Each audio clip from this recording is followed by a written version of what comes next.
ముందుగా చేరుకుని వచ్చినటువంటి మీ అందరికీ సమయాన్ని ఇచ్చినటువంటి దైవజనులందరికీ కూడా వందనాలండి. నా సాక్ష్యం ఏంటంటే, నా కుమారుడు గడిచిన కాలంలో ఒక 9 నెలల క్రితం అనుకుని రీతిలో బాబుకి జ్వరం రావడం, అక్కడ వెంటనే పాజిటివ్ రావడం, హాస్పిటల్కి తీసుకువెళ్ళడం, తల్లి పిల్లలు హాస్పిటల్లో చూపించామండి. ఒక వారం రోజుల పాటు బాబుకి కోర్స్ వాడండి అని చెప్పారు.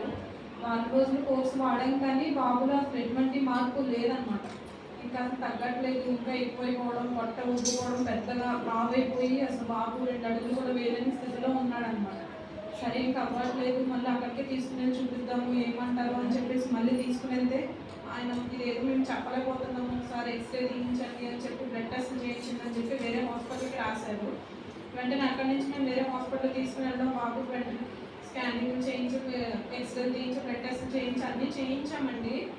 ఆయన అయితే ఒక్కటే మాట అన్నారు, ఇది ఏంటి అనేది నేనైతే చెప్పలేను, మీరు అర్జెంటుగా బాబుని తీసుకుని విజయవాడ వెళ్ళిపోండి, పలానా రేపో హాస్పిటల్కి, మేము అక్కడ మేడం ఉంటారు, నేను అడిగి చెప్తాను అని చెప్పారు. అయితే సరేనని చెప్పి ఇంకా రాత్రి టైం అనమాట. సార్ ఇప్పుడు కుదరదండి, ఇప్పుడు కొంచెం డబ్బులు కూడా చూసుకోవాలి కదా, మేము రేపు తీసుకుని వెళ్తాం సార్ అని అంటే, అప్పటి వరకు నేనైతే ఛాన్స్ ఇవ్వలేదు బాబు విషయంలో. మేమైతే ఏం చెప్పాలి కూడా మాకు తెలియట్లేదు, ఇంకా స్థితి అలా ఉంది కాబట్టి అర్జెంట్గా తీసుకెళ్ళిపోండి అన్నారు. రాత్రి 11 ఆ టైంలో పాటు బాబుని తీసుకుని వెంటనే వెళ్ళిపోయామండి హాస్పిటల్కి. విజయవాడ వెళ్ళిపోయాము. విజయవాడలో వీణా మేడం అని రెయిన్బో హాస్పిటల్లో వీణా మేడం ఉన్నారు. అక్కడ మేడంని కన్సల్ట్ చేసి వెంటనే అడ్మిట్ చేయడం. ఆ రోజు నైట్ బ్లడ్ ఎక్కించారండి. బ్లడ్ చాలా తక్కువగా ఉందని చెప్పి మార్నింగ్ మేడం వచ్చి బోన్ మ్యారో చేయాలి బాబుకి, అయితే మామూలు రిపోర్ట్లో ఏంటని తెలియట్లేదు, బోన్ మ్యారో చేద్దాము, దాని ద్వారా ఇది ఏది అనేది తెలిసింది మనకి, అది చూద్దామని చెప్పారు మేడం.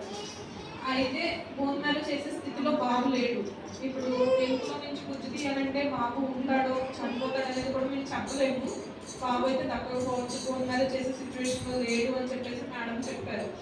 అయితే ఏం చేయాలి అని అడిగితే మేడం ఒకటే అన్నారు, బ్లడ్నే స్పెషల్ టెస్ట్ పంపిద్దాం హైదరాబాద్, ఏదనేది తెలిసిద్దని చెప్పేసి బాబు అధికారుల నుంచి బ్లడ్ తీసి టెస్ట్ కోసం పంపించారండి. 3వ రోజు నాడు రిపోర్ట్ వచ్చింది. మేడం ఇంకా మా ఫ్యామిలీ అందరినీ కూర్చోబెట్టి బాబు విషయం అయితే ఇది, బాబుకు బ్లడ్ క్యాన్సర్ ఉంది, అది చాలా వరకు ఎంతవరకు అయితే క్యూర్ అవుతుందో ఎంతవరకు అనేది నేనైతే చెప్పలేను.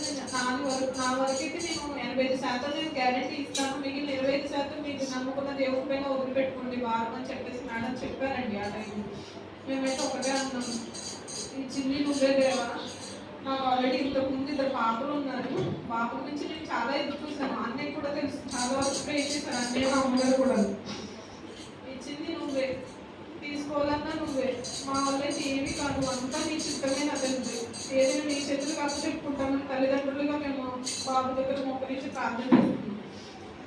మేడం అన్నారు, నేను ట్రీట్మెంట్ ఇవ్వడం అంటే ఇప్పటి నుంచి స్టార్ట్ చేస్తాను, మీకు ఇష్టమైతే ఇక్కడ చూపించుకోండి, లేకుంటే బయటకి ఎక్కడ తీసుకెళ్ళినా సరే మీదే బాధ్యత అవుతుంది, బాబు విషయమే నేనైతే గ్యారెంటీ ఇవ్వలేము అని చెప్పేసి మేడం చెప్పారండి.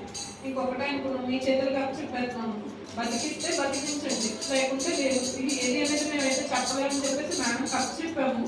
అక్కడి నుంచి ట్రీట్మెంట్ స్టార్ట్ అయిందండి.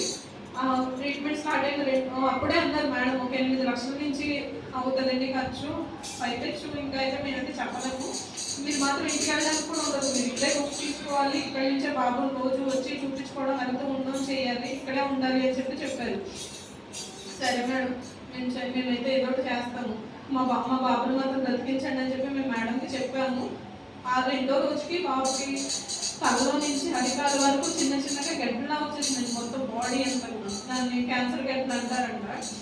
అంత చిన్న వయసు, 2 సంవత్సరాల బాబు, అసలు అంత నొప్పి ఎలా తట్టుకున్నాడో కూడా మాకు తెలియదు. అలా వచ్చేటితో మేడం అన్నారు, ఐసీలో పెట్టేద్దాం, నేను 8 లక్షలకు అయ్యే ట్రీట్మెంట్ అయితే కాదు, ఇప్పుడు పైగా 15 నుంచి 20 లక్షల దాకా అయిపోవచ్చు, ఏదైనా మీ పైన ఉండాలి బాధ్యత, నా వరకు నేను ట్రీట్మెంట్ ఇస్తాను, ఖర్చు పెట్టుకోవచ్చు, మీ కుటుంబమే కాబట్టి మీరు మాట్లాడుకుని కంటిన్యూ చేయమంటే చేస్తానని చెప్పేసి చెప్పారు. సరేనండి చేయండి. మేమైతే ఒకటే అనుకున్నాము, ఏం చేయాలి, ఎలాంటి స్థితిలో మేము రోజుకు కష్టపడుకుని తినేవాళ్ళమే కదా తండ్రి, మేము ఏం చేయాలని మేమైతే ఒకటే దేవుడిని బాధపెట్టేసి మాకు ఎటువంటి ప్రయత్నాలు అయితే నేను చేయలేదండి. ఆ రోజు నుంచి మొదలైంది బ్లడ్ ఎక్కించడం, ప్లేట్లెట్స్ ఎక్కించడం, అలా జరుగుతూ ఉండగా మధ్యలోనే సడన్గా బాబుకి సూదులు కూర్చున్నా ఎక్కడ కూర్చున్నా సరే అవి వాపు వచ్చేసి బ్లడ్ కారిపోవడం, బాబు కూర్చున్నాం వామిటింగ్స్ అయిపోవడం, లాభం లేదు అని చెప్పి మళ్ళీ ఐసీకి షిఫ్ట్ చేసి లోపలికి ఆపరేషన్ చేసి లోపలికి చిన్న వైర్ పంపించి దాని నుంచే బ్లడ్ ఎక్కించడం అలా అనమాట. అన్ని కూడా నీకు దాని నుంచి జరిగింది. అలా 27 రోజుల పాటు మేము హాస్పిటల్లోనే ఉండిపోయాం. గుమ్మం వైపు కూడా చూడకుండా హాస్పిటల్లోనే అలా ఉంటే 45 రోజులు అలా ట్రీట్మెంట్ జరిగింది. 45 రోజుల నాడు మళ్ళీ బోన్ మ్యారో చేశారు. ఆ బోన్ మ్యారో రిపోర్ట్ రావడానికి వారం రోజులు టైం పట్టింది. ఈ వారంలో మేము ప్రార్థన చేసుకున్నాం, ఉపవాసంతో ప్రార్థన చేసుకుంటూ దేవుడికి మొదలుపెట్టి నా చిన్నపిల్లలు కూడా నా తమ్ముడు పరిస్థితి ఏంటి, ఆ తమ్ముడు విషయం ఎక్కడ వచ్చేటండి వాడు బ్రతకాలి అని చెప్పి మా పెద్ద పాప చాలా బాగా ప్రార్థన చేసింది. మోకరించిందంటే నాతో పాటు నేనైతే ఎంతసేపు మోకరించి ఉంటాను, నాకు కూడా అంతసేపు అలా మోకాళ్ళతో ఉంటుందండి. మా చిన్న పాప ప్రార్థన అంటే తెలియదు, కానీ అయినా నాతో పాటు అది కూడా మోకరించి మా తమ్ముడు ఎప్పట్లానే నాతో ఆడుకోవాలి తండ్రి ప్రార్థన చేస్తూ ఉండేది. ఎప్పటికప్పుడు నేను ఎప్పుడు మోకరించినా నాతో పాటు వాళ్ళు కూడా అలా మోకరించి ప్రార్థన చేసేవారు. వారం రోజులు గడిచిన తర్వాత రిపోర్ట్లు వచ్చినాయి. ఒకటే మేడం అన్నారు, మీ విషయంలో ఏం జరిగిందో నాకు తెలియదు కానీ నాకైతే చాలా అద్భుతంగా ఉంది. మీ బాబుకు నెగిటివ్ అని వచ్చింది, మీ బాబు విషయంలో క్యాన్సర్ లేదు అని మాత్రం చెప్పారు. అక్కడే మేడం ముందే మోకరించి మేము ప్రార్థన చేస్తున్నాం. నేను మా భర్త ఎలా వర్ణించగలను తండ్రి ఇంత అద్భుతమైన కార్యాన్ని నా జీవితంలో, నా కుటుంబంలో ఇంత అద్భుతమైన కార్యాన్ని ఇంకోటి ఉండదేమో అనుకున్నాను నేనైతే.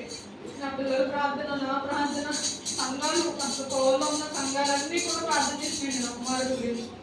ప్రార్థనలన్నింటిని ఆలోచించిన నా కుమారుడిని బ్రతికించవు తండ్రి అని. అప్పటి నుంచి ట్రీట్మెంట్ 9 నెలల పాటు ట్రీట్మెంట్ జరుగుతూనే ఉంది. ఇంకెన్నడూ కూడా అది రాకుండా ఉండడానికి కూడా ఇక ముందు ఇంకొక 15 నెలల పాటు ట్రీట్మెంట్ జరగాలండి. ఆ ట్రీట్మెంట్ విషయంలో నా కుమారుడికి ఆరోగ్యం కావాలని మీకు వ్యక్తిగత ప్రార్థనలో పెట్టండి. వాడికి ఇంకనూ ఆరోగ్యం కావాలి. ఇప్పటికే కూడా కొంచెం జ్వరంగానే ఉన్నాడు, వాతావరణం అలవాటు పడక. మేము వచ్చి 15 రోజులు అవుతుంది. వాడికి వాతావరణం అలవాటు పడక ఇంకా జ్వరంలోనే ఉన్నాడు. కానీ ముందు ఇంకా ట్రీట్మెంట్ ఇంకా వాడికి శక్తి ఎక్కువ కావాలి. ఇవన్నీ ఒక ఎత్తు అయితే నా కుటుంబం మొత్తాన్ని ఆ రాత్రి మేము బయలుదేరిపోయాము. అసలు ఏమీ లేకుండా ఏమి లేని స్థితిలో మేము అప్పటికప్పుడు బయలుదేరిపోయాము.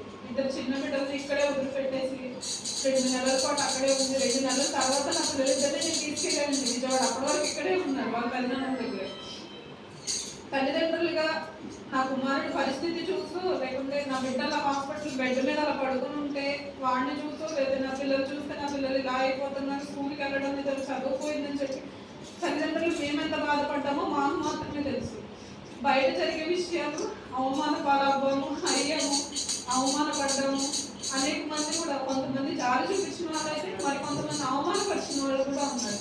ఇవన్నీ కూడా నేను దేవుడికి అప్పచెప్పుకున్నాను. కానీ దేవుడు నా ప్రార్థనలు దాటిపోలేదండి. నా కుమార్తెను బ్రతికించి ఈరోజు మీ అందరిలో నిలబెట్టాడు. దయచేసి వాడి ప్రార్థన మీరందరూ కూడా వాడి వ్యక్తిగత ప్రార్థన మీరు పెట్టుకోండి. వాడి ఆరోగ్యం గురించి దేవుడి చిన్న సాక్ష్యాన్ని దీవించును గాక.